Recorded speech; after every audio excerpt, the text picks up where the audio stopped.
అందరికీ నమస్కారం. Welcome to my channel. ఈ వీడియోలో ఏపీ ప్రభుత్వ ఉద్యోగులకు మరియు పెన్షనర్లకు డీఐఆర్, పీఆర్సీ బకాయిలపై సంచలన నిర్ణయం విడుదల. దీనికి సంబంధించిన పూర్తి వివరాలైతే వీడియోలో తెలుసుకుందాము. వీడియోని ఎక్కడ గాని స్కిప్ చేయకుండా ఎండ్ వరకు చూసేయండి. అప్పుడే ఇన్ఫర్మేషన్ పూర్తిగా అర్థమవుతుంది. అలాగే వీడియో చూస్తున్న ప్రతి ఒక్కరు వీడియోకి లైక్ చేయండి ఫ్రెండ్స్. ఈ వీడియోని తోటి ఉద్యోగ పెన్షన్ మిత్రులతో అయితే షేర్ చేయండి. కొత్తగా మన ఛానల్ చూస్తున్నవారు ఇంకా ఎవరైనా సబ్స్క్రైబ్ చేసుకోకుంటే వెంటనే మన ఛానల్‌ని సబ్స్క్రైబ్ చేసుకోండి. దీని ద్వారా నేను చేసే లేటెస్ట్ వీడియోస్ అన్నీ కూడా మీ వరకు రీచ్ అవుతాయి. ఇక ఆలస్యం చేయకుండా వివరాల్లోకైతే వెళ్ళిపోదాము. ఫ్రెండ్స్, ఇక విషయానికి వచ్చినట్లయితే ఆంధ్రప్రదేశ్‌లో కూటమి ప్రభుత్వం అధికార పగ్గాలు చేపట్టడంతో ప్రభుత్వ ఉద్యోగుల పాత్ర లేనిది అనైతే చెప్పవచ్చు. ఎందుకంటే కూటమి ప్రభుత్వం అధికారంలో రావడానికి ప్రధాన కారణం ఉద్యోగులు, పెన్షనర్లనే చెప్పవచ్చు. గత వైసీపీ ప్రభుత్వంపై ఉద్యోగులు సాధించిన పోరాటాలు, వారి నిరసనలను ఆనాటి ప్రభుత్వ వ్యతిరేకతలకు ఆజ్యం పోశారనడంలో సందేహం లేదు. ప్రధానంగా కాంట్రిబ్యూటరీ పెన్షన్ స్కీమ్ రద్దు చేస్తామని ఎన్నికల ముందు హామీ ఇచ్చి అధికారంలోకి వచ్చాక జగన్మోహన్ రెడ్డి ఆ హామీని నెరవేర్చకపోవడం ఉద్యోగ వర్గాల్లో తీవ్ర ఆగ్రహానికి, ఆందోళనకు కారణమైంది. ఇది ఉద్యోగులను రోడ్డు మీదెక్కేలాగైతే చేసింది. గత ప్రభుత్వ వైఫల్యాలు, ఉద్యోగుల ఉద్యమ నేపథ్యం.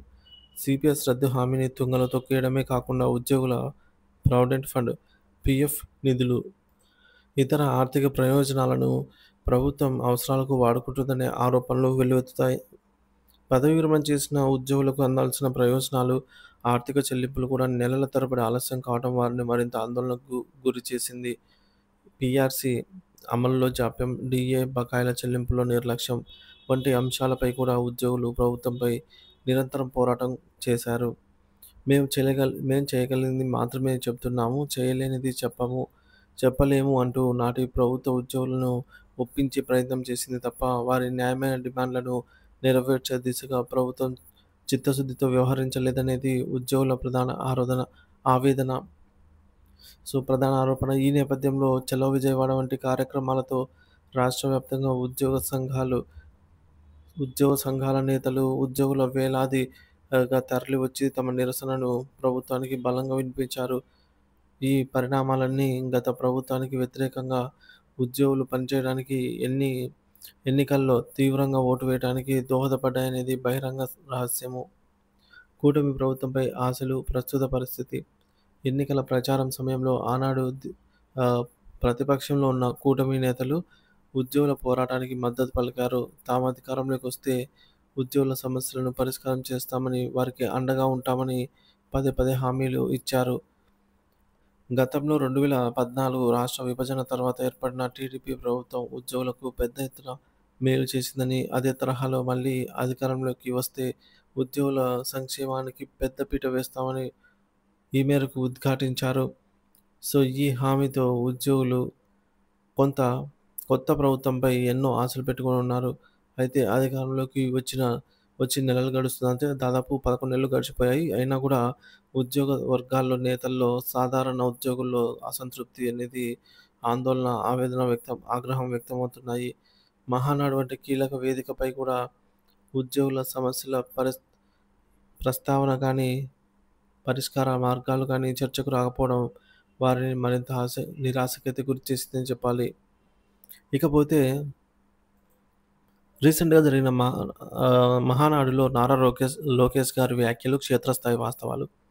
మహానాడులో నారా లోకేష్ గారు మాట్లాడుతూ, అధికారంలోకి వచ్చినంత మాత్రాన క్షేత్రస్థాయి వాస్తవాలను మర్చిపోకూడదు. కార్యకర్తలతో మమేకం అవ్వాలి. వారి సమస్యలు తెలుసుకోవాలి.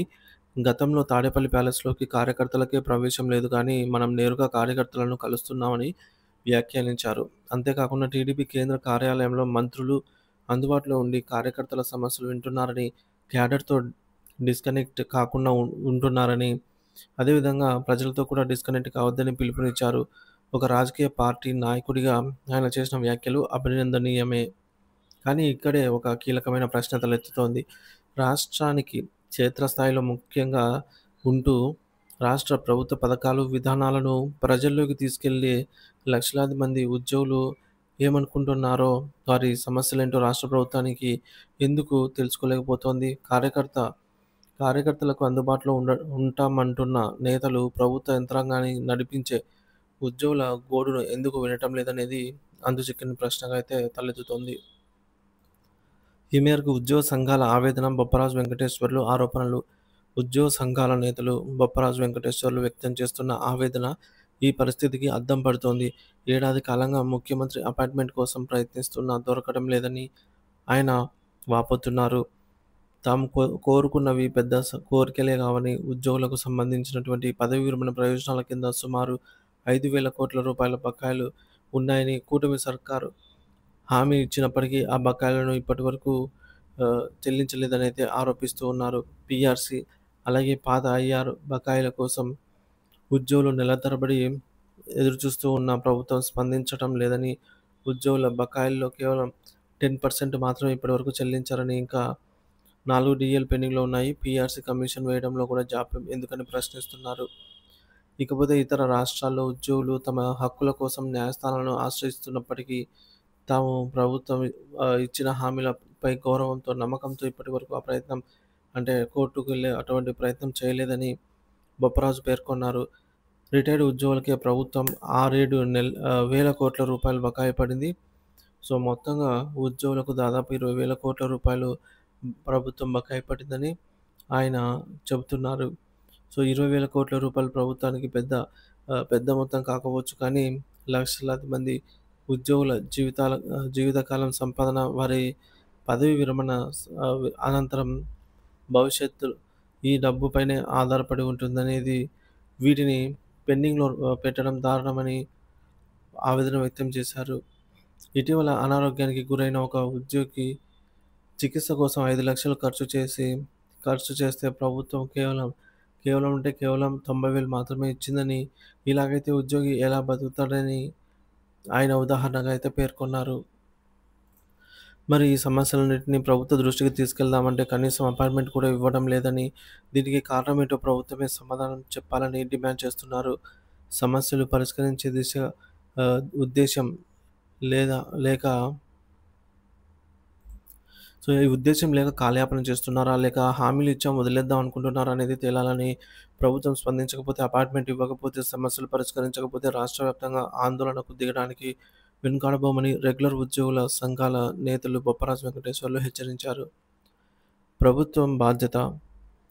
గత ఉద్యోగుల ఉద్యమాలకు ప్రభుత్వం వహించినటువంటి అనుభవం బొప్పరాజు వంటి నేతలకు ఉందన్నమాట. సో, ప్రభుత్వం తక్షణమే స్పందించి ఉద్యోగ సంఘాల నేతలతో చర్చలు జరిపి ఈ మేరకు వారి సమస్యల పరిష్కారానికి చిత్తశుద్ధితో కృషి చేయాల్సిన అవసరం ఎంతైనా ఉంది. కేవలం కార్యకర్తలతోనే కాకుండా ప్రభుత్వానికి వెన్నెముకలా ఉండే ఉద్యోగులతో కూడా కనెక్ట్ అవ్వడం, వారి విశ్వాసాన్ని చురగొనడం ప్రజాస్వామ్య వ్యవస్థను ప్రాథమికంగా అంతే మేర బాధ్యత. సో, లేని పక్షంలో ఉద్యోగులలో పేరుకుపోతున్నటువంటి అసంతృప్తి మరోసారి ఉద్యమ రూపం దాల్చే ప్రమాదం ఉంది. ఇది ప్రభుత్వానికి కొత్త తలనొప్పులు సృష్టించడమే కాకుండా పరిపాలన తీవ్ర ప్రభావం చూపుతుంది. ఇకపోతే అపాయింట్మెంట్‌లేవి కూడా ఇవ్వడం లేదు అనే ఆరోపణలు కూడా ప్రభుత్వంపై తన వైఖరిని స్పష్టం చేయాల్సిన అవసరం ఉంది. ఉద్యోగుల సహనం అనంతం కాదనైతే ప్రభుత్వం గుర్తెరగాలి. సో, మొత్తానికి ఉద్యోగ పెన్షన్ల సంఘాలతో మాట్లాడి, ఉద్యోగులతో కూడా మమేకమై ఈ యొక్క సమస్యలనైతే త్వరితగతిన కూటమి ప్రభుత్వం నెరవేర్చాల్సిన అవసరం ఎంతైనా ఉంది ఫ్రెండ్స్.